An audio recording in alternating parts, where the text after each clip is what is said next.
Hello students, क्या हाल चाल है आप लोगों के। और उम्मीद करता हूं कि आप एकदम बेहतरीन होंगे और एकदम मजे कर रहे होंगे। तो 11th प्लस जेई मैथमेटिक्स में आज हम लोग करेंगे फंक्शंस में lecture number 6, that is called as greatest integer function. So greatest integer function पढ़ेंगे। Graph, domain, range, properties, questions, previous year questions, JEE के क्वेश्चंस, है ना, सब कुछ। ठीक है, तो आइए स्टार्ट करते हैं। और उम्मीद करता हूं कि आप लोग जो है सभी लेक्चर्स को कंसिस्टेंटली पढ़ रहे होंगे, आपको अच्छे समझ में आ रहा होगा और आप डेली बाय डेली, है ना, मेंटली मैथमेटिक्स की टर्म्स में टुवर्ड्स जेई डेफिनेटली ग्रो कर रहे होंगे। प्लीज़ कमेंट करते रहिएगा सो दैट आप और हम टच में रहें। और प्लीज़ थोड़ा सपोर्ट भी करिए, लेक्चर्स को ज़रा शेयर करिए अपने फ्रेंड सर्कल में, है ना। सो देखिए मैं मुझे पूरा देखिए, आप अगर हम तो अवेयर हैं इस बात के कि इंटरनेट पे खासकर यूट्यूब पे फुल ऑफ डिस्ट्रैक्शन, बहुत सारे लेक्चर्स, बहुत सारे ऑप्शंस अवेलेबल होते हैं। लेकिन कहीं ना कहीं जो टीचर्स हैं जो पढ़ा रहे हैं, उनकी जो एजम्पशंस हैं, है ना, उसका बहुत बड़ा डिफरेंस है। और आप लोगों का प्यार हमेशा इसलिए मेरे साथ बना रहा कि शायद मेरी एजम्पशंस आप लोगों को लेके बहुत सही रहती हैं। और चीज़ों को जिस लेवल से मैं स्टार्ट करता हूँ और जिस लेवल तक ले जाता हूँ, तो उम्मीद करता हूँ कि कोई चाहे वो एवरेज स्टूडेंट हो, चाहे बिलो एवरेज स्टूडेंट हो, चाहे अबव एवरेज स्टूडेंट हो, किसी को भी इन लेक्चर्स में कोई प्रॉब्लम नहीं आएगी। और definitely by the end of the lectures वो डेफिनेटली PYQs अटेम्प्ट करने के लायक बन जाते हैं। राइट है क्या? तो please keep on supporting students, है ना, please keep on sharing these lectures. So greatest integer function पे बात करते हैं ना। देखिए, सबसे पहले तो अगर मैं आपसे बोलूँ कि भाई ग्रेटेस्ट इंटीजर आप मुझे बताओ, तो ना आप मुझे बता पाएंगे ना मैं आपको बता पाऊंगा ना। ग्रेटेस्ट इंटीजर अगर कोई बच्चा बोले सर इन्फानाइट, है ना, तो इन्फानाइट तो रियल नंबर ही नहीं है, तो इंटीजर तो छोड़ दो। ठीक है, सो ग्रेटेस्ट इंटीजर जैसी दुनिया में कोई चीज़ नहीं होती, बट ये ग्रेटेस्ट इंटीजर फंक्शन जैसी चीज़ होती है ना। ये ग्रेटेस्ट इंटीजर फंक्शन कैसे डिफाइन होता है, सो इसको हम लोग ना मतलब तरीके से, है ना, देखिए डिफरेंट अप्रोचेस के साथ आप पढ़ेंगे, तो किताब में पढ़ेंगे, तो मेरे से पढ़ेंगे, तो अलग अलग अप्रोचेस से इसको समझाया जाता है। मैं भी 2-3 अप्रोच से आपको इसको समझाऊंगा, है ना, लेकिन अल्टीमेटली एंड रिजल्ट सेम ही होगा। ठीक है ना, तो आप किसी भी अप्रोच से ग्रेटेस्ट इंटीजर फंक्शन में लॉजिक लगा रहे हो, तो आपका जो एंड रिजल्ट आएगा वो बिल्कुल एग्जैक्टली सेम आएगा। ठीक है, चलिए स्टूडेंट्स, तो अब सबसे पहले बात करते हैं ग्रेटेस्ट इंटीजर फंक्शन। ठीक है, ये क्या है भैया? ठीक है, इसको देखते हैं, थोड़ा समझने की कोशिश करते हैं डेफिनेशन को। fx equal to integral part of x। ठीक है, सो इसको स्क्वायर ब्रैकेट x भी बोलते हैं, इंटीग्रल पार्ट ऑफ x भी बोल देते हैं, है ना, बॉक्स x भी बोल देते हैं। ठीक है, अब ये क्या देगा हमको देगा ये ग्रेटेस्ट इंटीजर देगा। कैसा? लेस देन और equal to x। Greatest integer less than और इक्वल टू x। ठीक है, अब देखिए ये दो बातें हैं, लेस देन और equal to x, greatest integer. तो आप समझिएगा, इक्वल टू का केस कब वैलिड होगा? जब अंदर इंटीजर होगा। राइट, अगर अंदर इंटीजर है, ठीक है, तो आपका जो आंसर आएगा वो सेम इंटीजर आएगा, क्योंकि उसने बोला है ग्रेटेस्ट इंटीजर लेस देन और इक्वल टू x। ठीक है ना, तो यहां पे क्या हो जाएगा भाई? अगर अंदर इंटीजर है तो वापस से बाहर सेम इंटीजर आ जाएगा, है ना। नहीं आई बात समझ में? जरा बहुत ध्यान से देखिएगा, इस चीज को फील करिएगा। जैसा फॉर एग्जाम्पल अंदर 2 है, ठीक है ना, तो आपका आंसर 2 ही आ जाएगा। ठीक है, तो यानी कि this is the greatest integer which is equal to 2। ठीक है, बट अगर वो कहता है कि भैया 2.1 है, तो अब इसकी वैल्यू क्या होगी, है ना। यानी कि अगर अंदर ये जो x है वो एक नॉन इंटीजर वैल्यू है ना, नॉन इंटीजर वैल्यू है, तो क्या होगा भैया? तो क्या होगा? तो हम लोग कह सकते हैं कि यार 2.1 से छोटे सारे इंटीजर्स लिख लो, 2, 1, 0। इनमें ग्रेटेस्ट कौन सा है? ये है। इनमें ग्रेटेस्ट कौन सा है? ये है। तो यहाँ पे आंसर आ गया 2। अब अगर आप यहाँ पे फील करना चाहें तो आप यहाँ पे फील कर सकते हैं कि यार ये ग्रेटेस्ट वैल्यू है या ग्रेटेस्ट इंटीजर है less than 2.1, less than 2.1। Right, तो यानी कि 2.1 से छोटे जितने भी इंटीजर्स थे उनमें ये ग्रेटेस्ट है ना। और यहाँ पे अगर आप फील करेंगे तो ग्रेटेस्ट इंटीजर इक्वल टू 2। ठीक है, सो यानी कि ये जो डेफिनेशन है ग्रेटेस्ट इंटीजर लेस देन और इक्वल टू, तो आपको समझ में आ गया कि भाई इक्वल टू वाला केस कब होगा? When x is integer, when x is an integer.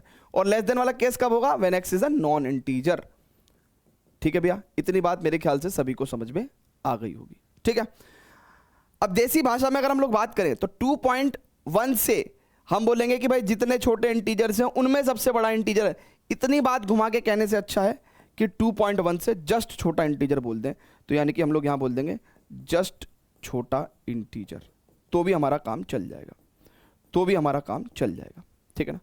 तो ये तो हमने आपको बताया ग्रेटेस्ट इंटीजर फंक्शन एग्जैक्टली कैसे वर्क करता है, ठीक है ना। अब जरा ग्रेटेस्ट इंटीजर जो फंक्शन है, ठीक है ना, इसकी जरा वैल्यूज देखते हैं डिफरेंट डिफरेंट पॉइंट्स पे ना। आइए जरा डिफरेंट डिफरेंट पॉइंट्स पे वैल्यू देखते हैं।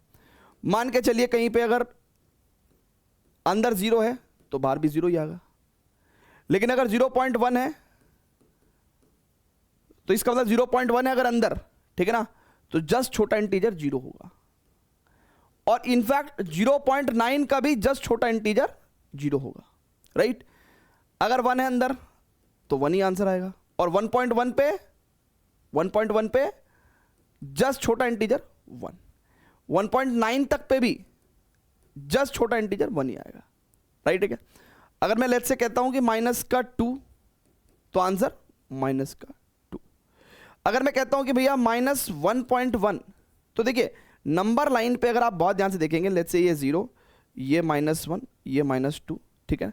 तो -1.1 की अगर हम लोग बात करते हैं तो -1.1 यहां बैठेगा, उस पर भी आंसर -2 ही आएगा, ठीक है ना। बल्कि अगर मैं यहां पे कोई नंबर ले लूंगा, -1.5 ले लूंगा, ठीक है ना, तो भी उस पर वैल्यू कितनी आ जाएगी, -2 ही आ जाएगी। इस तरीके से हमारा ग्रेटेस्ट इंटीजर फंक्शन हमारा वर्क कर रहा है, ठीक है ना। इस तरीके से हमारा ग्रेटेस्ट इंटीजर फंक्शन क्या कर रहा है, वर्क कर रहा है।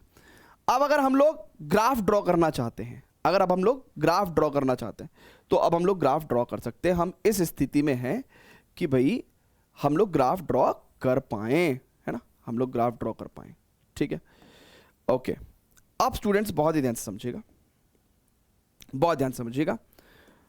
मैं जरा ग्राफ ड्रॉ करने वाला हूं, मैं ग्राफ ड्रॉ करने वाला हूं, ठीक है। इसे नंबर लाइन को भी मैं हटा रहा हूं, ठीक है। अच्छा, अब स्टूडेंट्स बहुत ही ध्यान से देखिएगा, जब मैं ग्राफ ड्रॉ करने गया, ठीक है, let's say this is okay x axis और ये वाई एक्सिस, ठीक है।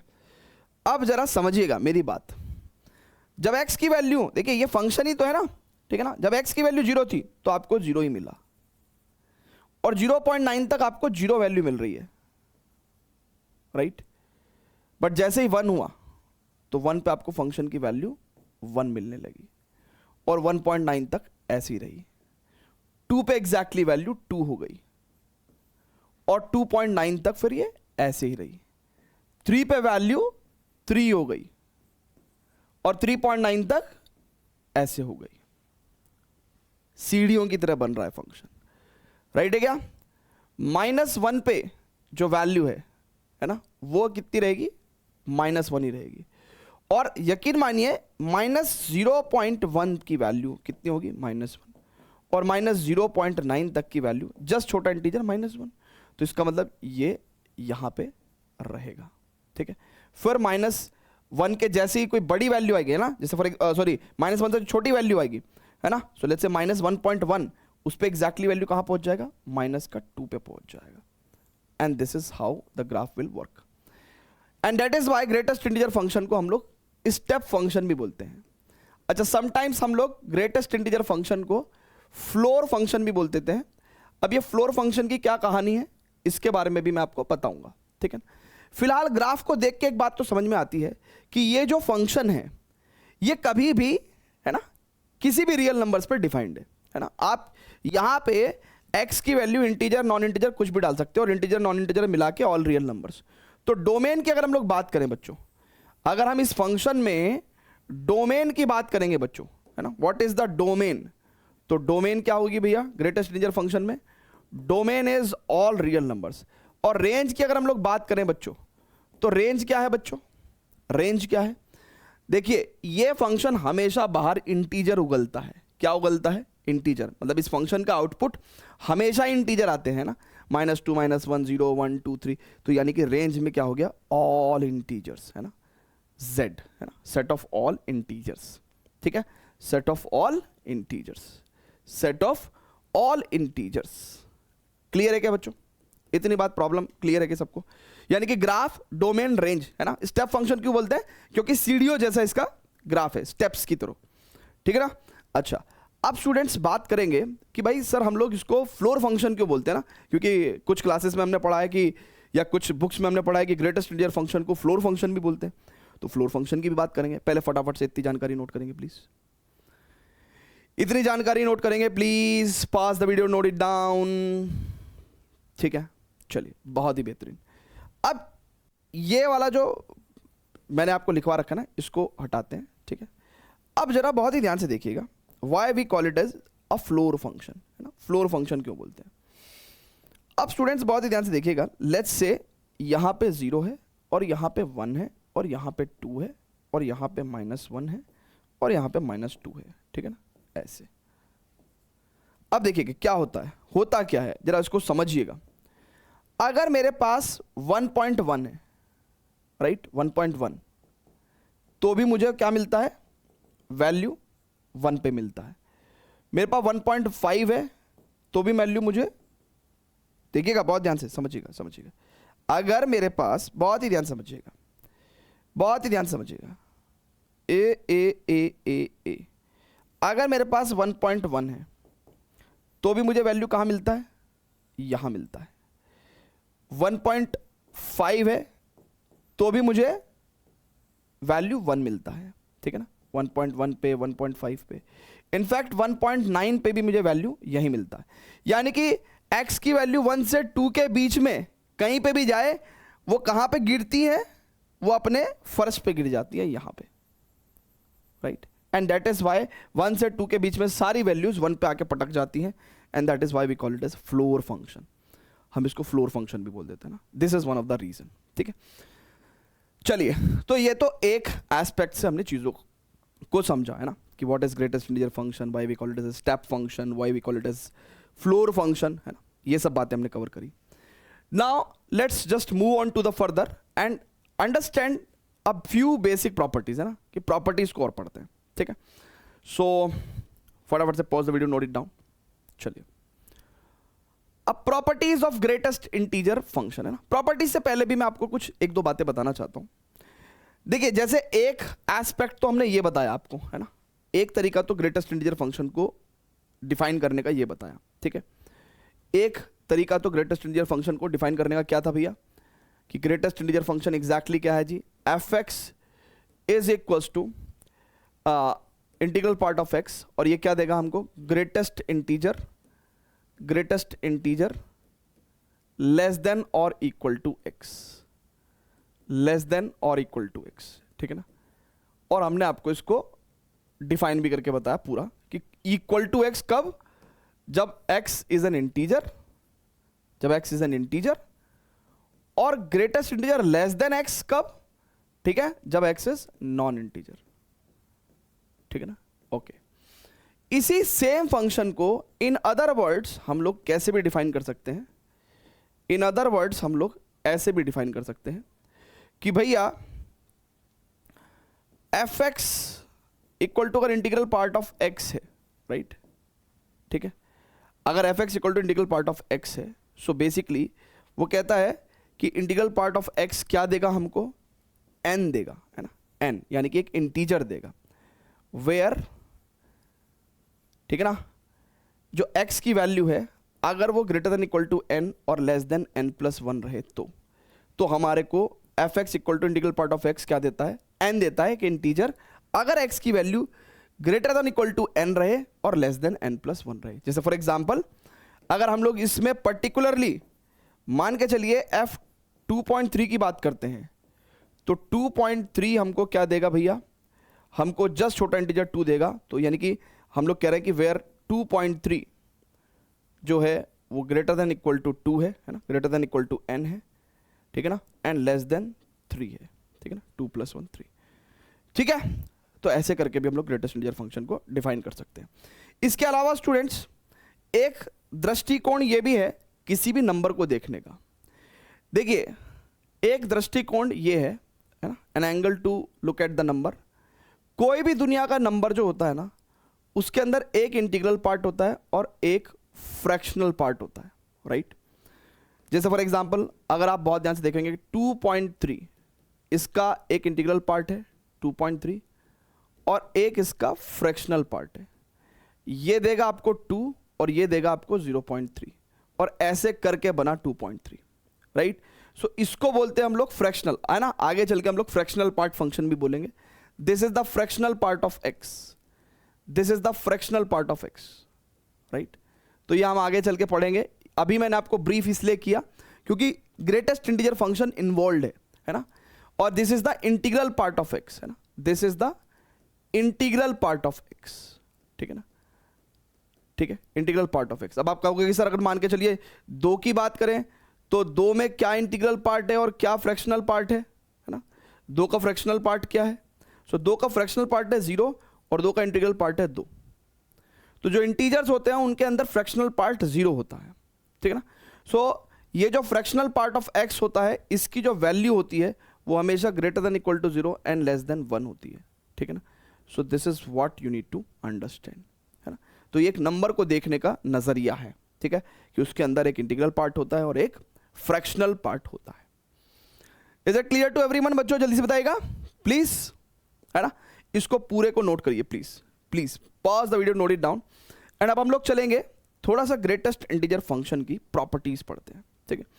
ग्रेटेस्ट इंटीजर फंक्शन की थोड़ी सी क्या पढ़ते हैं, प्रॉपर्टीज पढ़ते हैं ना, properties of greatest integer function.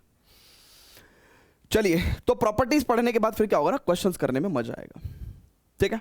चलिए, so properties of greatest integer function, आइए जरा बहुत ही ध्यान से देखते हैं।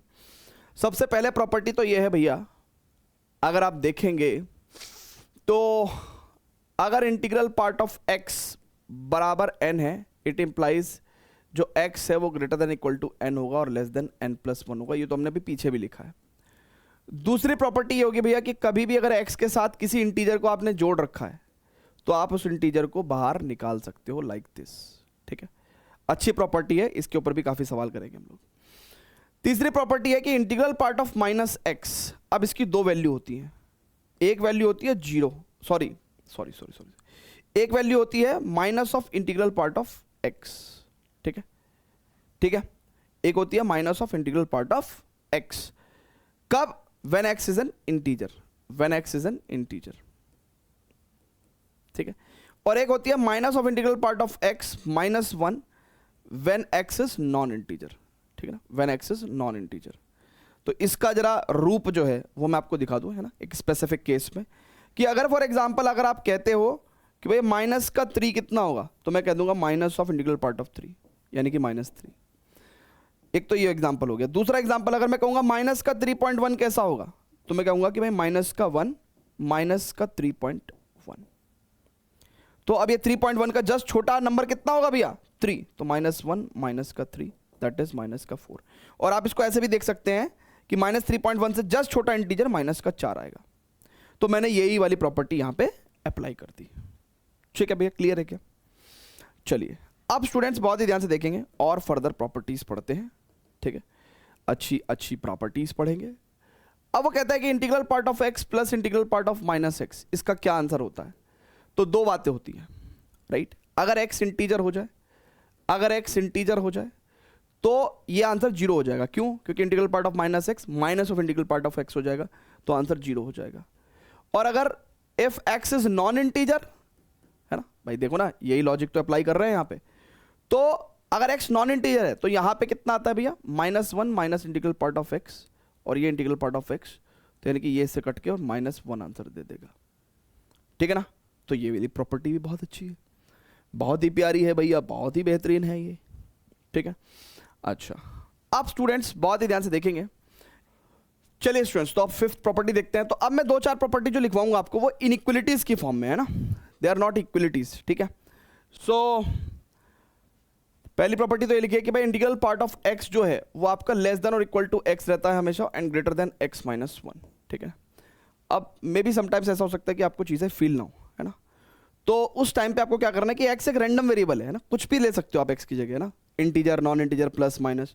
तो आप रख के देखो 2-4 नंबर्स, तो अब आपको अपने आप फील आएगा कि हाँ यार एग्जैक्टली ये प्रॉपर्टी वैलिडेट हो रही है, ठीक है।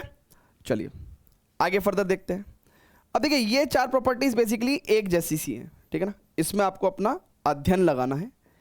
अध्ययन लगाना है क्या कि अगर integral part of x greater than equal to n हुआ तो क्या होगा, integral part of x less than equal to n हुआ तो क्या होगा, integral part of x greater than n हुआ तो क्या होगा, और इंटीग्रल पार्ट ऑफ एक्स अगर लेस देन एन हुआ तो क्या होगा। ठीक है, सो स्टूडेंट्स बहुत ही ध्यान से देखेंगे, बहुत ही ध्यान से देखेंगे। देखिए अगर इंटीग्रल पार्ट ऑफ एक्स अगर एन या एन से बड़ा है, राइट, तो एक्स की वैल्यू एन या एन से बड़ी होगी, क्योंकि इंटीग्रल पार्ट ऑफ एक्स अगर एन के इक्वल हो गया तो एक्स इसका मतलब एन के इक्वल तो होगा, राइट। और अगर integral part of x n से बड़ा हो गया तो इसका मतलब एक्स एन से बड़ा होगा, ठीक है ना। So x is greater than equal to n. अच्छा, यहां पे देखेंगे इंटीग्रल पार्ट ऑफ एक्स अगर लेस देन और इक्वल टू एन है तो यहां पे x की value less than n plus one होगी, क्योंकि इंटीग्रल पार्ट ऑफ x अगर n के इक्वल हुआ तो x की value up to n plus one तक जा सकती है ना, n प्लस वन से जस्ट छोटी।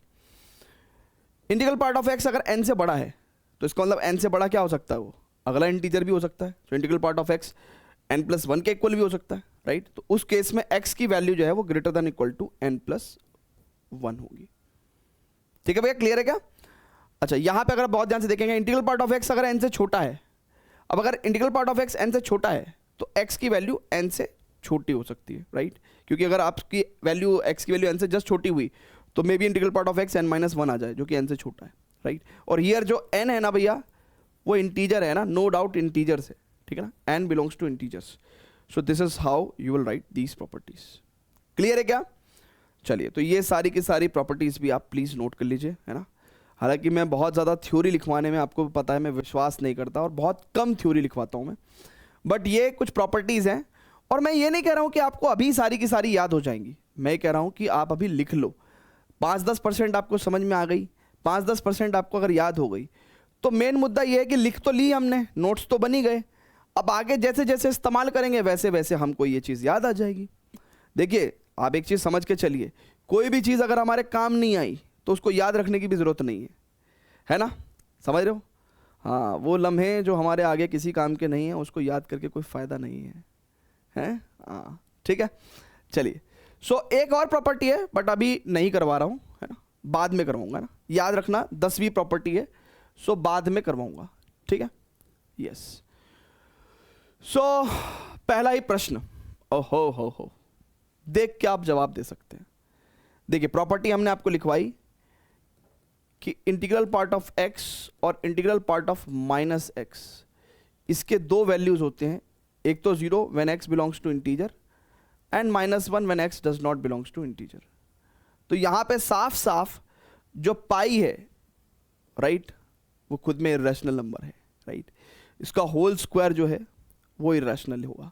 लेकिन बात ये नहीं है, बात ये है कि हम लोग जो कह रहे हैं कि बात रैशनल की नहीं है, बात है कि इंटीजर है कि नहीं है, तो non integer, right. So non integer वाला केस बिलोंग कर रहा है, यानी कि it does not belongs to integer, है ना, ये इंटीजर से बिलोंग नहीं करता है। सो यानी कि यहाँ पे अगर आप बहुत ध्यान से देखेंगे, अगर आपने पाई स्क्वायर को x माना where x does not belongs to integer, ठीक है ना, तो इसका मतलब ये x plus minus of integral part of x का वैल्यू -1 हो जाएगा, क्योंकि x is not an integer. So C is the correct answer. C क्या है भैया, करेक्ट आंसर है। ठीक है भैया, क्लियर है क्या, पहला ही प्रश्न था ये। Is it clear to everyone, yes. चलें आगे, चलिए तो नेक्स्ट क्वेश्चन पे चलते हैं स्टूडेंट्स।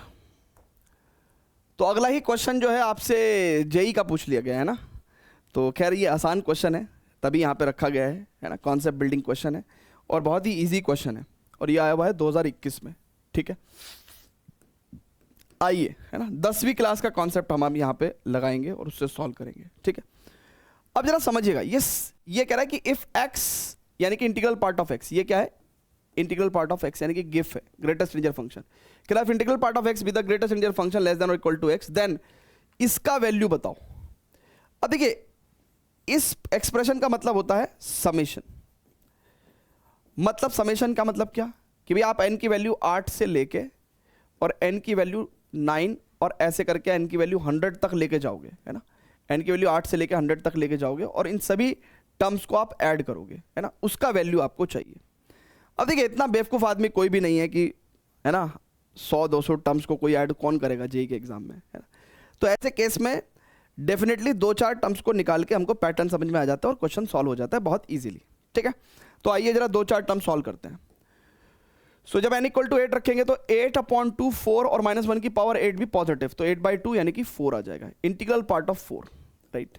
फिर यहाँ पे n की वैल्यू -9 रखेंगे तो -1 की पावर 9 -9/2 यानी कि माइनस का 4.5, राइट। मान लो n की वैल्यू आप 10 रखते हो तो 10/2 5, ठीक है ना। ऐसे करके आप इसको लेके चले जाओगे। और स्टूडेंट्स बाद में 2 टर्म्स ले लेते हैं, एक तो 100 वाली लेते हैं, एक 99 वाली। तो 99 वाली टर्म्स कौन सी होगी? सो -1 की पावर 99 माइनस, तो -99/2 यानी कि 49.5, और प्लस n इक्वल टू 100 रखेंगे तो 50 आ जाएगा ये, ठीक है। अब स्टूडेंट्स देखिए यहाँ पे ना एक पैटर्न समझ में आ रहा है। क्या पैटर्न समझ में आ रहा है? पैटर्न ये समझ में आ रहा है कि यार -4.5 आपका -5 हो जाएगा, है ना, जस्ट छोटा इंटीजर, और ये आपका +5 हो जाएगा। तो यानी कि ये कौन सी टर्म थी? 9th n इक्वल टू 9 वाली, और ये कौन सी वाली थी भैया? ये n इक्वल टू 10 वाली थी, ठीक है ना। तो ये और ये आपस में कैंसिल हो जा रही है, इसका मतलब टर्म्स तो आपस में कैंसिल हो रही है, यानी कि इसके आगे जितने भी पेयर्स होंगे वो सब कैंसिल हो जाएंगे, राइट भाई। पेयर्स सारे कैंसिल हो जाएंगे, इसका मतलब इसके अंदर सारे पेयर्स कैंसिल हो जाएंगे। अब हमें ये देखना है कि n इक्वल टू 9 से लेके 100 तक क्या सारे पेयर्स ही हैं या एक आधी टर्म एक्स्ट्रा बच रही है, ठीक है ना। तो देखिए 9 से लेके 100 तक टोटल 92 नंबर्स बैठते हैं, और 92 नंबर्स को अगर 2 से डिवाइड करो तो बेसिकली 2 चौक 8, 2 छक 12, यानी कि 46 पेयर्स बैठेंगे, यानी कि कोई भी एक एक्स्ट्रा नंबर बच नहीं रहा है। तो इसका मतलब वो साफ साफ सब कुछ कैंसिल हो जा रहा है, साफ साफ सब कुछ कैंसिल हो जा रहा है, ठीक है ना। इसको भी देखो ना, -49.5 ये आपको माइनस का 50 देगा और यहाँ पे प्लस का 50, ठीक है ना। तो ये पेयर्स को भी इंश्योर करना बहुत ज़रूरी है। तो यानी कि इसका मतलब ये सारे कट जा रहे हैं, तो इसका मतलब पूरा समेशन हमको क्या वैल्यू देगा? सिर्फ इंटीग्रल पार्ट ऑफ 4, और अगर 4 है तो देखो ना, अगर अंदर 4 है तो इसका मतलब बाहर भी हमको ये 4 ही देगा। सो 4 will be the correct answer. Wonderful question, easy question, ठीक है भैया। क्लियर है क्या? नेक्स्ट क्वेश्चन पे प्रोसीड करेंगे, ठीक है। क्वेश्चन नंबर 3 पे प्रोसीड करें, चलिए। सो आगे बढ़ते हैं, क्वेश्चन नंबर 3 पे प्रोसीड करते हैं। ओके, नाउ अब ये ग्रेटेस्ट इंटीजर फंक्शन में एक क्वाड्रेटिक दे रहा है, तो कोई दिक्कत नहीं है, यहाँ पे इनइक्वलिटीज के रूल लगाएंगे और सीधा सॉल्व कर सकते हैं। कैसे? आइए जरा बहुत ध्यान से देखेंगे। अगर आप देखोगे integral part of x square, ये मैं रख दूंगा माइनस का 4 इंटीग्रल पार्ट ऑफ एक्स और माइनस का integral part of x plus 4 is equal to 0। So integral part of x minus का 4 और integral part of x, right. Integral part कहने की जरूरत नहीं है, बहुत ज़्यादा लंबा बोलने की जरूरत नहीं है, बॉक्स एक्स भी बोल सकते हो, है ना। सो बॉक्स एक्स -1, ठीक है ना। क्लियर है क्या? एग्जैक्टली ऐसे ही आ जाएगा भैया, yes, okay. So this is equal to 0। सो यानी कि इंटीग्रल पार्ट ऑफ एक्स, मेरी आदत नहीं छूटेगी, है ना। So box x is equal to या तो 1 या 4, राइट। अब देखिए बच्चों, बहुत ध्यान से देखिएगा, अगर बॉक्स एक्स 1 है तो इट इंप्लाइज एक्स की वैल्यू क्या हो सकती है? एक्स की वैल्यू क्या हो सकती है भैया? एक्स की value greater than equal to 1 और लेस देन 2 हो सकती है, ठीक है ना। या फिर अगर बॉक्स एक्स इक्वल टू 4 हुआ तो एक्स की वैल्यू क्या होगी भैया? एक्स की वैल्यू अभी इनइक्वलिटी लिखवाई ना आपको, 4 या 4 से बड़ी और लेस देन 5 होगी, ठीक है ना। 4 या 4 से बड़ी या लेस देन 5 होगी, ठीक है ना। अब दिस केस और दिस केस, तो यानी कि यूनियन करके लिखेंगे, तो इसका मतलब finally what we can write बच्चों? Finally x will belongs to, we can say इधर 1 to 2 और यूनियन 4 to 5, है ना। तो आप इनमें से कोई सा भी नंबर अगर आप रख के देखोगे तो ये जो इक्वेशन है quadratic in integral part of x, वो बिल्कुल सेटिस्फाई हो जाएगी। परफेक्ट है क्या? जल्दी से बताएगा, चलें आगे। हाँ जी, चलें क्या? वेरी गुड, बहुत बढ़िया। ओके, कह रहा find the domain of the function where this represent the greatest integer function. अब डोमेन निकालनी है। डोमेन के लिए इस फंक्शन में रेसिप्रोकल, मतलब जो डिनोमिनेटर वाला पार्ट है वो 0 नहीं होना चाहिए, राइट। तो हम लोग बता देंगे भैया कि 0 नहीं होना चाहिए, यानी कि this integral part of x square minus 7 integral part of x minus 8 can not be equal to 0। ये 0 के इक्वल नहीं होना चाहिए, ठीक है। तो ये फंक्शन क्या रहेगा? डिफाइंड रहेगा, और हमें ऐसी एक्स की वैल्यूज निकालनी है, ठीक है। अब देखिए ये क्वाड्रेटिक है, राइट, तो इसको सॉल्व कर लेते हैं। Integral part of x square minus का 8 इंटीग्रल पार्ट ऑफ एक्स और plus box x minus 8 is not equal to 0. So it is this or it is box x plus 1. ठीक है, आप जरा चेक कर लो. Yes, we can say that. हाँ, तो यही आ जाएगा. This should not be equal to 0. यानी कि जो बॉक्स x है, राइट, उसकी वैल्यू -1 नहीं होना चाहिए और प्लस का 8 नहीं होना चाहिए. तो अब इसका मतलब बहुत ध्यान से देखिएगा, अगर इंटीग्रल पार्ट ऑफ x -1 हुआ तो इट इंप्लाइज x का वैल्यू कितना होगा, ग्रेटर देन और इक्वल टू -1, है ना, एंड लेस देन 0. ठीक है. अच्छा, और अगर इंटीग्रल पार्ट ऑफ x 8 हुआ तो इट इंप्लाइज x की value will greater than equal to 8 and less than 9. तो ये नहीं होने चाहिए. ठीक है ना, राइट है क्या, ये नहीं होने चाहिए. तो इसका मतलब दिस यूनियन दिस, तो इसका मतलब finally we can say, finally we say कि x should not belongs to -1 to 0 union 8 to 9. x इससे नहीं बिलोंग करना चाहिए. तो हम लोग फाइनली डोमेन क्या लिखेंगे बच्चों, डोमेन लिखेंगे, domain will be all real numbers except these. ठीक है ना, except what, all real numbers except these, -1 to 0 union 8 to 9. इसको छोड़ के सभी रियल नंबर्स डोमेन होंगे. ठीक है भैया, आ रही क्या बात समझ में. आसान क्वेश्चन है अब तो, है ना, इजी क्वेश्चन है. चलें आगे, फर्दर प्रोसीड करें क्या, जल्दी से बता दीजिए, फर्दर प्रोसीड करें. चलिए अब आगे बढ़ते हैं स्टूडेंट्स. चलिए, तो अब ये 5th क्वेश्चन है और ये जेई मेंस 2020 में आपसे पूछा गया है. ठीक है, 2020 में आपसे पूछा गया है, राइट, और बड़े प्यार से आप इसको सॉल्व कर सकते हैं. ठीक है, अब स्टूडेंट्स बहुत ही ध्यान से देखिएगा. देखिए यहां पे वो कह रहा है कि let box T denotes the greatest integer less than और इक्वल टू 2, यानी कि ग्रेटेस्ट इंटीजर फंक्शन है. Then the equation this has exactly 2 solution, exactly 4 integral solution, no integral solution, infinitely many solution. तो अब स्टूडेंट्स बहुत ही ध्यान से देखेंगे, यहां पे सबसे पहले तो मुझे x+2 को थोड़ा सिंप्लीफाई करना चाहिए ना.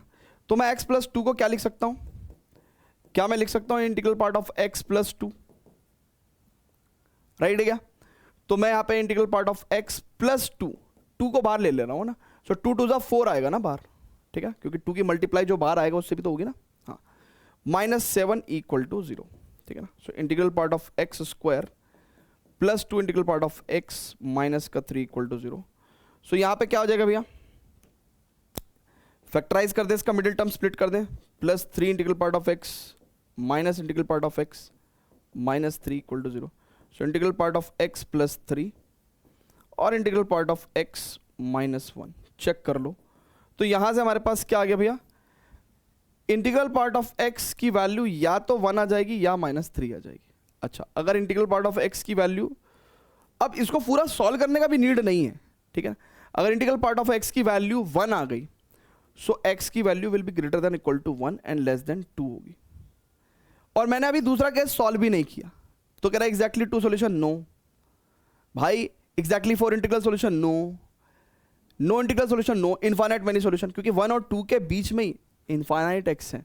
सो इनफाइनाइट मेनी सॉल्यूशन. अभी मैंने इसको इसके लिए सॉल्व भी नहीं किया है ना. अगर इसकी बात करें तो ये कितना होगा भैया, इट इंप्लाइज कि x की value greater than equal to -3 and less than -2, right. So x तो क्या करेगा भैया, बिलोंग्स टू, x तो बिलोंग करेगा, इट इज -3 से -2 यूनियन 1 to 2.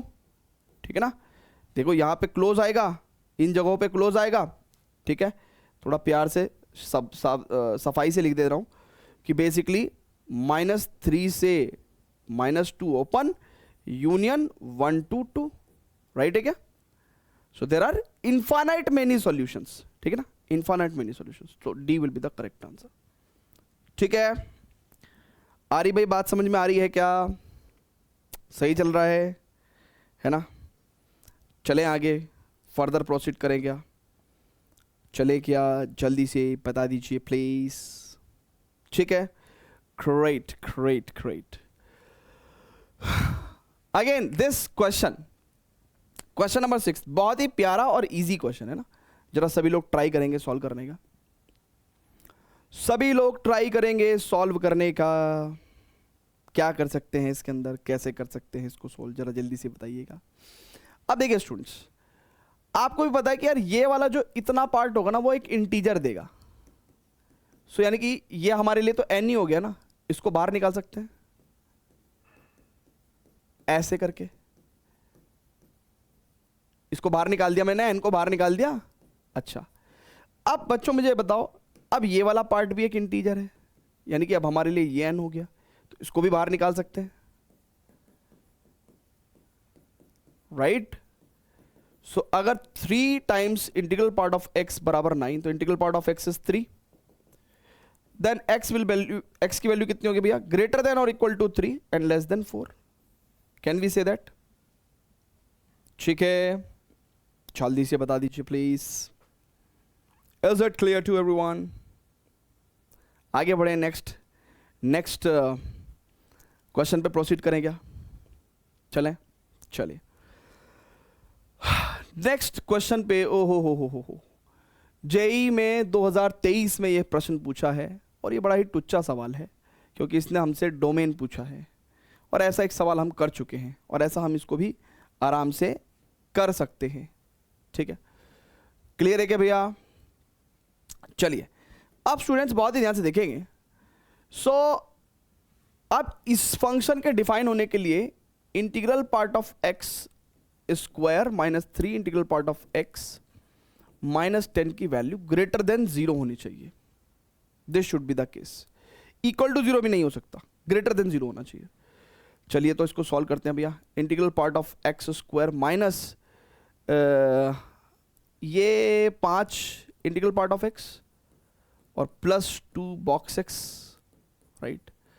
अच्छा, तो इसको मैं कह सकता हूं it is integral part of x minus 5 and integral part of x plus 2 greater than 0। वे भी कर्व लगा दें क्या भैया, है ना? तो इट इज माइनस का 2 और प्लस का 5, प्लस माइनस प्लस। तो यानी कि यहां से क्या समझ में आता है कि यार इंटीग्रल पार्ट ऑफ एक्स जो है वो या तो ग्रेटर देन 5 होगा, है ना? इक्वल टू 5 भी नहीं हो सकता ना, क्योंकि इक्वल टू 5 हो गया तो क्या हो जाएगा? ये 0 हो जाएगा ना, और 0 हो नहीं सकता। या फिर इंटीग्रल पार्ट ऑफ एक्स जो है वो लेस देन माइनस 2 होगा। तो इसका मतलब एक्स की वैल्यू ग्रेटर देन और इक्वल टू 6 रहेगी, है ना भाई? अगर इंटीग्रल पार्ट ऑफ एक्स 5 से बड़ा चाहिए तो एक्स की value greater than equal to 6 होनी चाहिए, और अगर integral part of x less than minus 2 है तो एक्स की वैल्यू लेस देन और इक्वल टू माइनस का 3 होनी चाहिए। ठीक है ना? तो इसका मतलब आंसर कितना आ जाएगा? X will belongs to, it is negative infinity से माइनस 3 यूनियन 6 टू इन्फिनिटी। ठीक है, so B is the correct answer. ठीक है भैया, जल्दी से बताइएगा। चलें आगे, जल्दी से बता दो गाइस। आगे चलें क्या? फर्दर प्रोसीड करें क्या? आगे चलें क्या? हैं जी, हैं जी, हैं जी। ओके, चलिए तो नेक्स्ट क्वेश्चन पे प्रोसीड करते हैं। ओहो हो, बड़ा ही भयानक सा क्वेश्चन दे रखा है। अच्छा,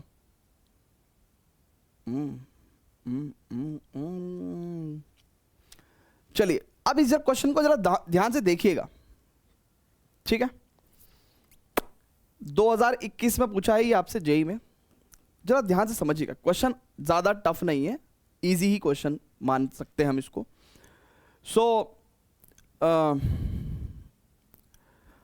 अब स्टूडेंट्स बहुत ध्यान से देखिएगा। Let integral part of x denote the greatest integer less than और इक्वल टू एक्स, ठीक है, where x belongs to real number if the domain of the real valued function. देखिए इस तरह के क्वेश्चन हम लोग कर चुके हैं, इरेशनल फंक्शन के केस में भी कर चुके हैं। ठीक है ना?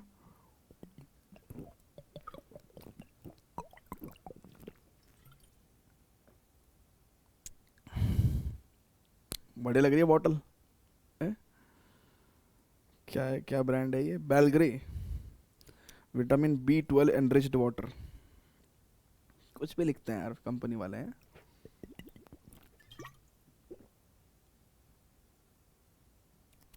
मेरे को किसी होटल में वो रख देता ना गाड़ी में, सर जी एक्स्ट्रा वाटर बोतल आपकी गाड़ी में रख दी है, तो एक्स्ट्रा वाटर बोतल रखी थी उसने, तो गाड़ी में थी तो हम घर ले आए।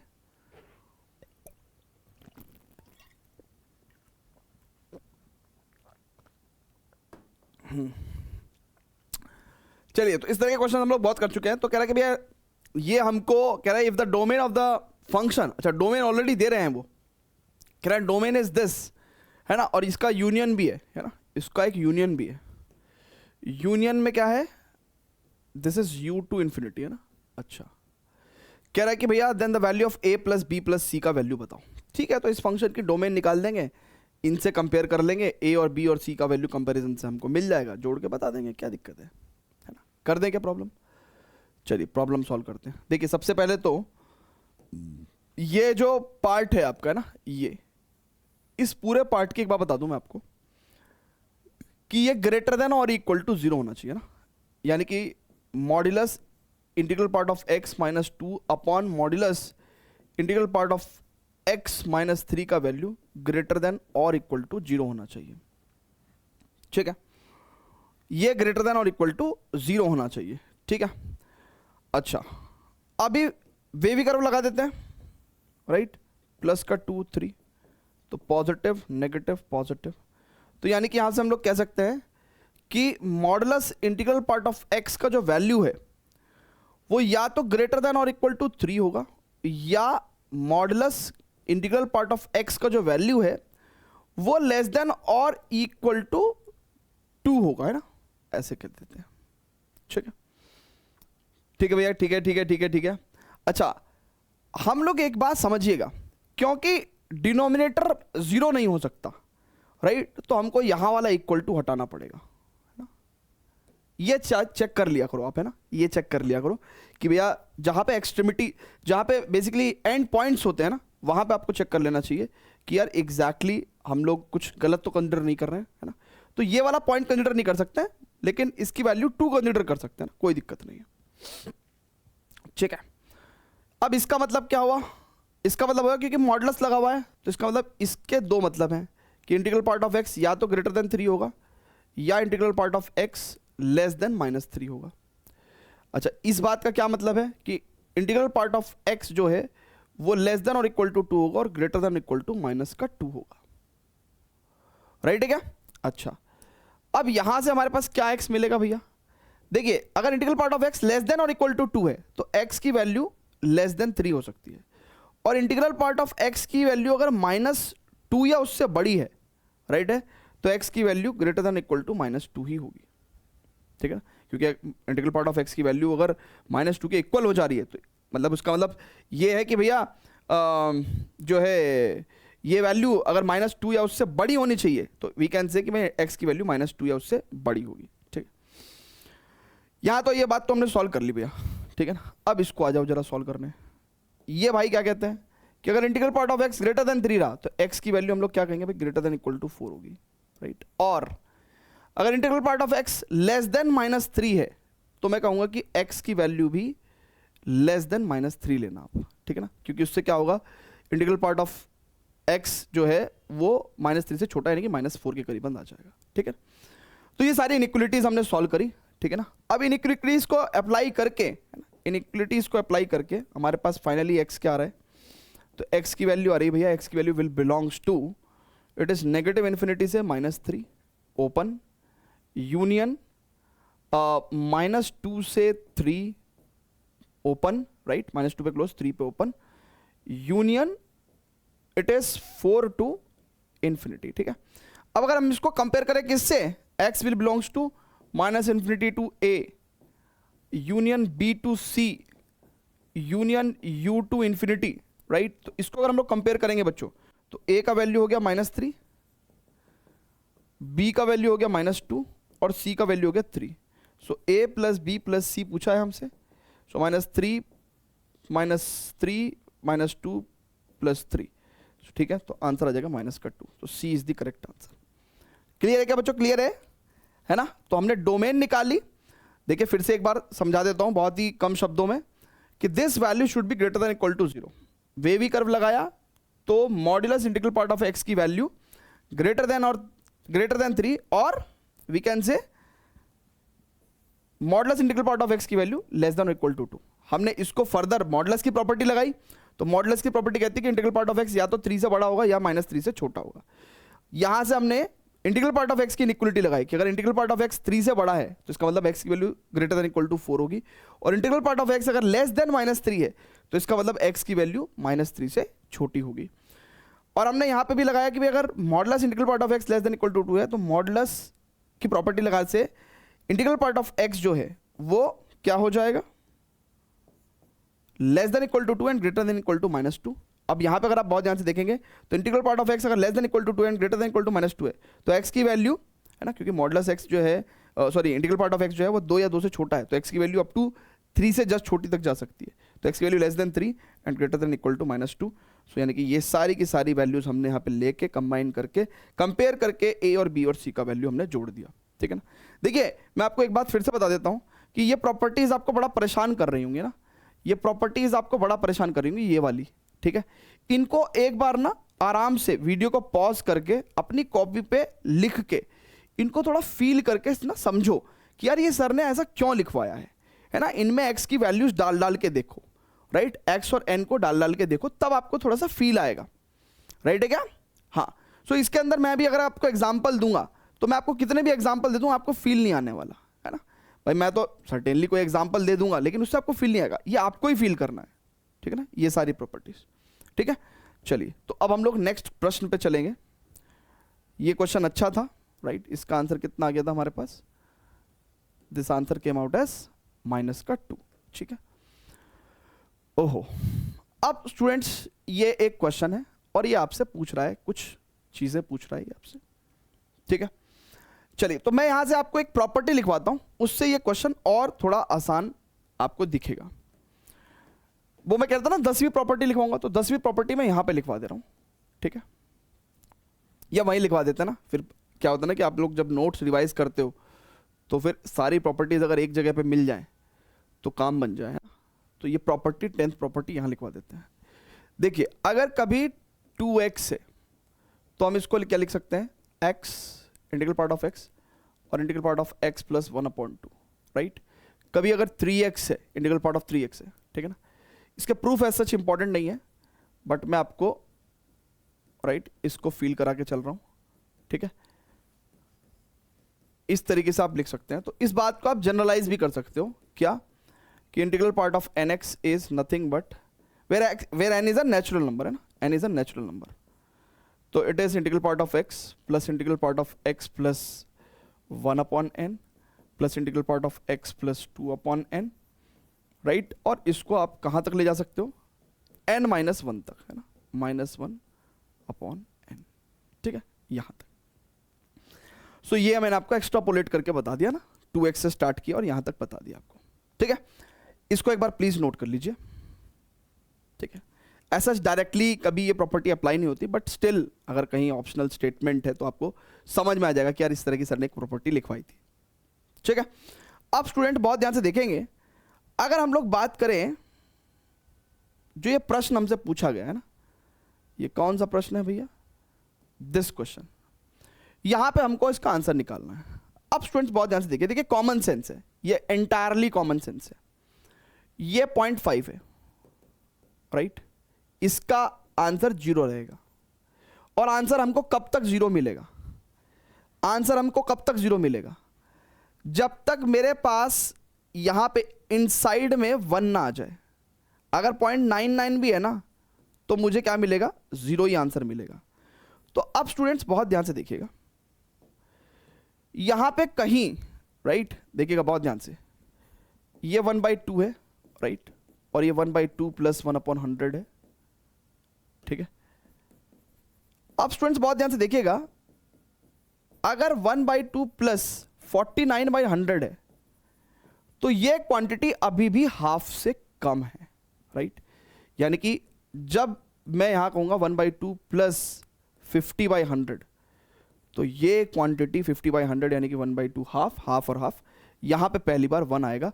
अदरवाइज यहाँ तक तो चीज़ें क्या रहेंगी, यहाँ तक तो चीज़ें भैया 0 रहेंगी, यहाँ तक तो चीज़ें 0 रहेंगी, ठीक है ना।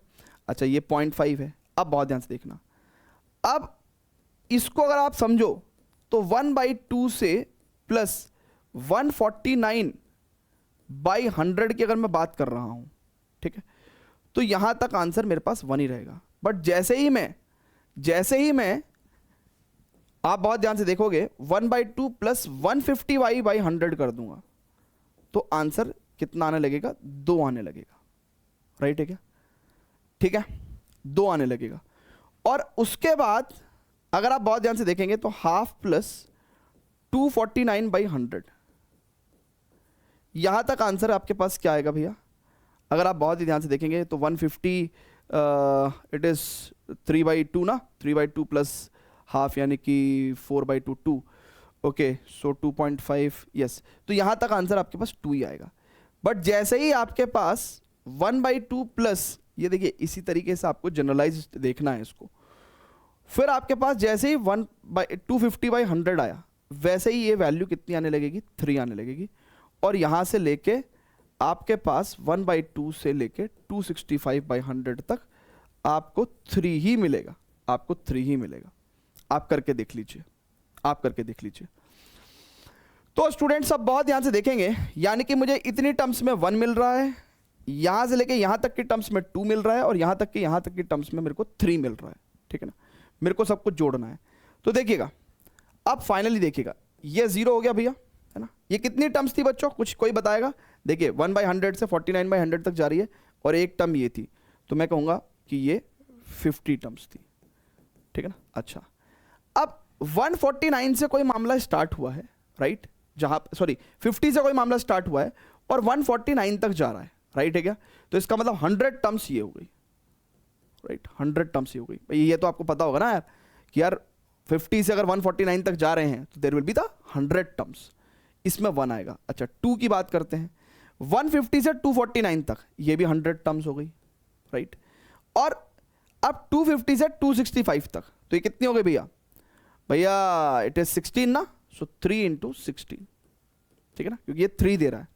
तो इसका मतलब कितना हो जाएगा, 100 प्लस 200 और प्लस 48, तो यानी कि 348 हमारा आंसर आ जाएगा। So this is how this type of question हम लोग ऐसे सॉल्व करते हैं बच्चों। Is it clear to everyone, जल्दी से बताइएगा प्लीज। परफेक्ट है, सभी को क्लियर है क्या? Yes, tell me tell me tell me tell me tell me tell me tell me tell me tell मी।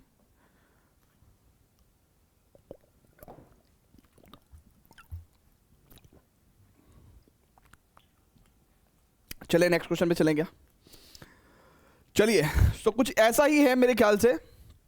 यस, अगला प्रश्न है 2019 में जेई में पूछा गया है, और आप इसको निकालने का पूरा प्रयास करें, है ना। वीडियो को पॉज करके निकालने का इसको प्रयास करें। चलिए स्टूडेंट्स, तो अब बिल्कुल सेम ऐसा ही क्वेश्चन है ना। तो जेई में पूछा गया है 2019 में, ठीक है, ओके।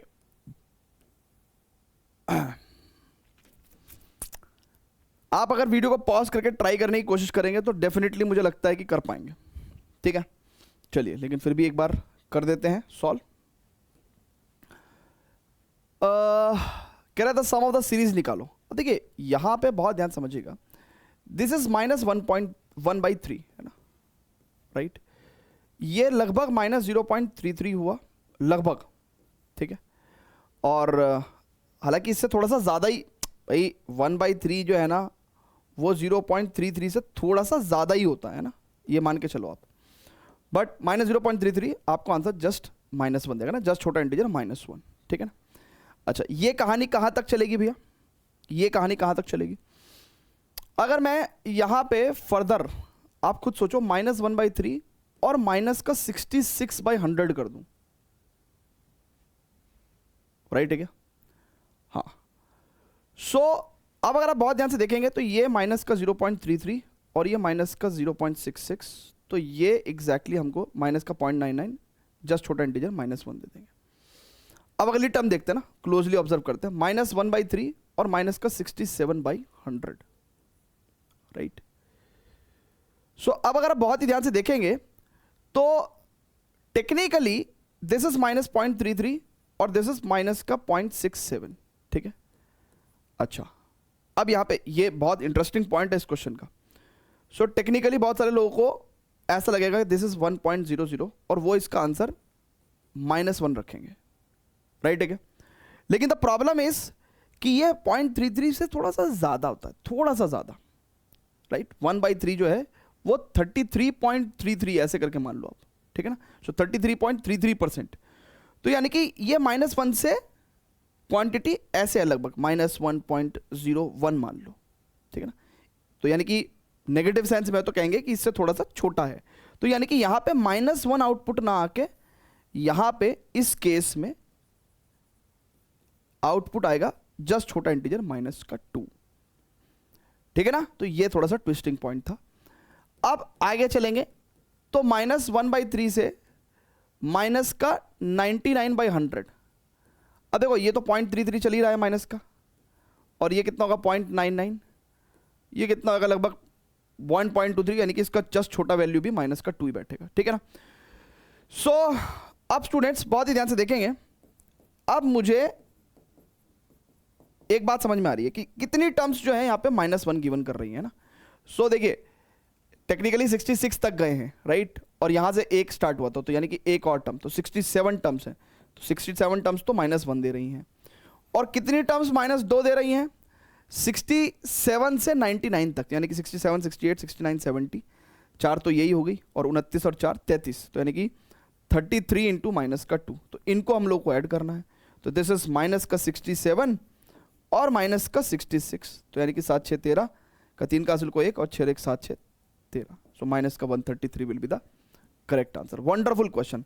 एक ये जो पॉइंट है उसने इस क्वेश्चन को बहुत ही बेहतरीन क्वेश्चन बनाया है, राइट है क्या।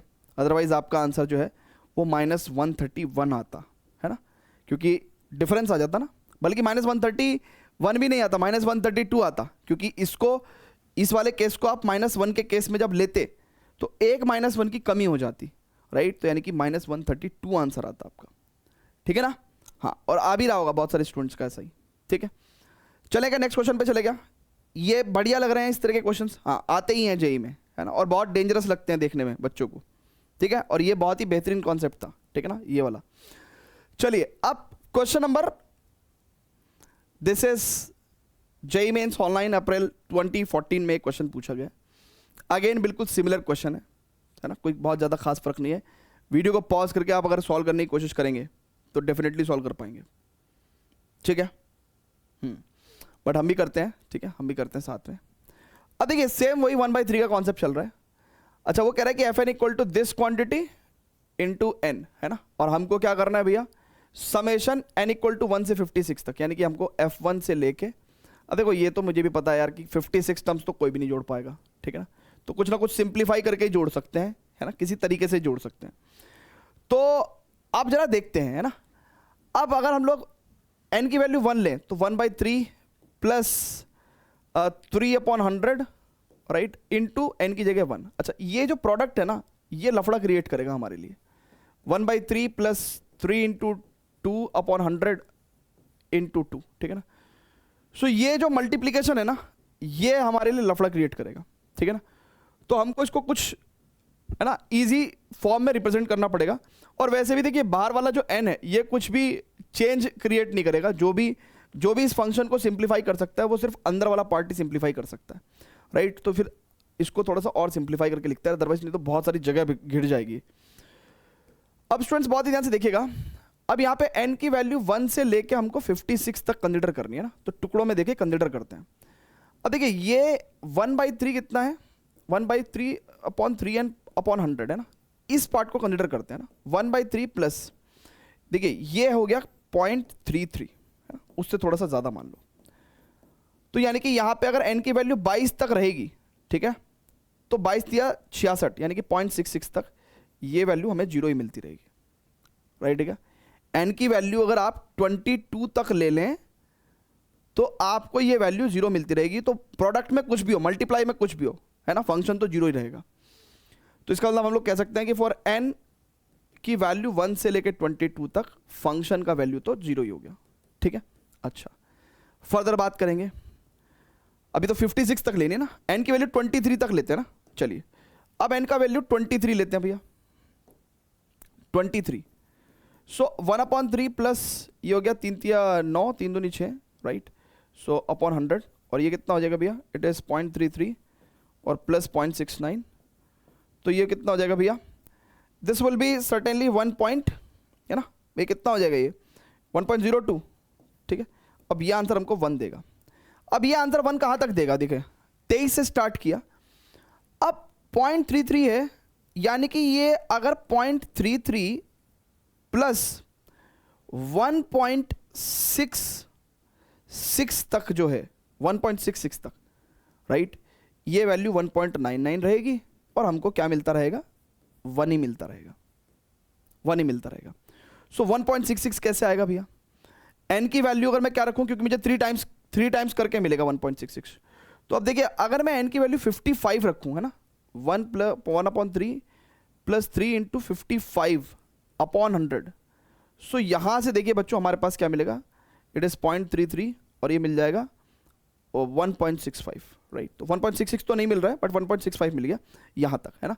सो यहां पे एक बात और भी समझ में आई हमको कि भैया n की वैल्यू 23 से लेके 55 तक हमको क्या मिल रहा है, अंदर वाला जो पार्ट है ना, यानी कि जो फंक्शन में जो ग्रेटेस्ट इंटीजर वाला जो पार्ट है वो 1 मिल रहा है, इनटू बाहर तो n की प्रोडक्ट है ही, ठीक है।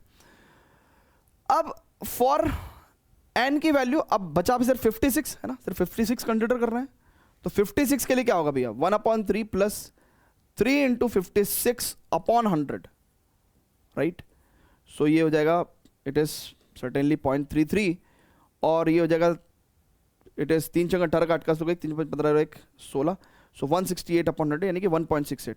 तो ये जो क्वांटिटी है 8 3 11 और 6 3 9 1 10 का 0 यानी कि 2.01, यानी कि this coming at out as 2। तो यानी कि इसके लिए हमको क्या मिलेगा, fn 2 × n, है ना, 2 × n। नाउ अब हमारा फंक्शन सिंप्लीफाई हो गया, अब हम इसको ऐड कर सकते हैं, ठीक है। तो देखिए इस तरह के क्वेश्चंस में ऑब्वियसली थोड़ा सा सिंप्लीफाई करने में टाइम तो लगता ही है ना, बट मैं आपको समझा रहा हूं इसलिए और भी ज़्यादा टाइम लग रहा है, अदरवाइज दिस इज ईजी, ठीक है।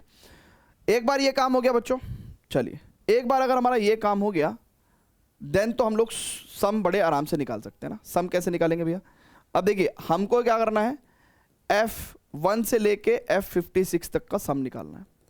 सो देखिएगा F1 से लेके F22 तक तो 0 ही आ रहा है, ठीक है ना, उसको तो ऐड करने की जरूरत नहीं है। 23 से लेके 55 तक जो रख रहे हैं हम लोग, 23 रख रहे हैं तो 23 मिलेगा, है ना। सो 23 से लेके 24 प्लस ये 55 तक हो गया, राइट। अच्छा, फॉर F56 कितना हो जाएगा, 56 × 2, तो यानी कि 55 दूनी 110 112 हो जाएगा। सो बस अब बच्चों इसका सम निकाल दो, है ना। कैसे निकालोगे, अब देखिए ये हो गई हमारे पास सर्टेनली 22 टर्म्स हो गई ना, 23 24 25 नहीं 23 टर्म्स हो गई, 23 टर्म्स। सो वी कैन से 23 टर्म्स हो गई, तो 23/2, ठीक है ना, क्योंकि 23 से 25 तक कितना होगा, 23 24 25, और फिर अगर हम बहुत ध्यान से देखेंगे तो 26 से लेके 55 तक जो है वो कितना बैठ गया भैया, देखिए सॉरी थोड़ी टर्म्स ज़्यादा बैठेंगी, ठीक है। अगर हम लोग ये नंबर ऑफ टर्म्स कैलकुलेट करना चाह रहे हैं तो 55 - 22 घटाओ आप, है ना, 23 भी मत घटाओ। सो इट इज़ 33 टर्म्स बैठेंगे ना, मैं गलत कैलकुलेट कर रहा था। सो 33 divided by 2 twice of a plus n - 1 यानी कि 32 इंटू d, ठीक है, और प्लस 112, ठीक है ना। सो ये कितना हो गया भैया, 33 इंटू 23 दूनी 46 प्लस 32 बटे 2, है ना। बाकी तो हम लोगों ने AP का ही फॉर्मूला लगा दिया। सो ये कितना हो गया भैया, 6 2 8 और 4 3 7, 33 इंटू 78/2 प्लस 112, सो 2 3 6 2 9 18, सो 33 इंटू 39 प्लस 112, सो 33 और इंटू 39 कितना होगा, 9 3 27 का 7 का असल को 2, 9 3 27 और 2, ठीक है, 29, इट इज़ 3 3 9 3 3 9, तो क्या आ जाएगा भैया 7 9 2 18 का 8 का असल को 1, 9 2 11 और 1 12, 1287 और प्लस 112, 7 दोनों 8 1 9 1399, सो D is the correct answer. देखिए क्वेश्चन थोड़ा सा लेंथी तो था, है ना लेंथी तो था, है ना, सॉल्व करने में इसको टाइम तो लग जाएगा, ठीक है, क्योंकि देखिए ये क्वेश्चंस रिलेटिवली फिर भी बहुत इजीली सॉल्व हो गए और ये वाला तो बिल्कुल ही इजीली सॉल्व हो गया, ठीक है ना, बट इस क्वेश्चन में देखिए सिंप्लीफाई करने में टाइम तो हमको लगा। तो स्टूडेंट्स यहाँ पे हमारा खत्म होता है ये ग्रेटेस्ट इंटीजर फंक्शन का लेक्चर, है ना। तो उम्मीद करता हूँ कि सभी तमाम तरह के क्वेश्चंस आपको डेफिनेटली समझ में आए होंगे, है ना, ये कॉन्सेप्ट आपको क्लियर हुआ होगा, राइट। और कुछ एक जगह जहाँ पे आपको लगता होगा कि भाई चीज़ें मेरे को एग्जैक्टली फील नहीं आई, तो उसका उस पोर्शन को आप एक बार फिर से देखिए, फिर से कॉपी पेन पे ट्राई करने की कोशिश करिए। एंड मिलता हूँ आपको नेक्स्ट लेक्चर में। So till then good bye, love you all. And इसके नोट्स आप हमारे विद्यावाइज ऐप के फ्री स्टडी मिले सेक्शन के अंदर जाके डाउनलोड कर सकते हैं। Thank you very much, see you in the next video.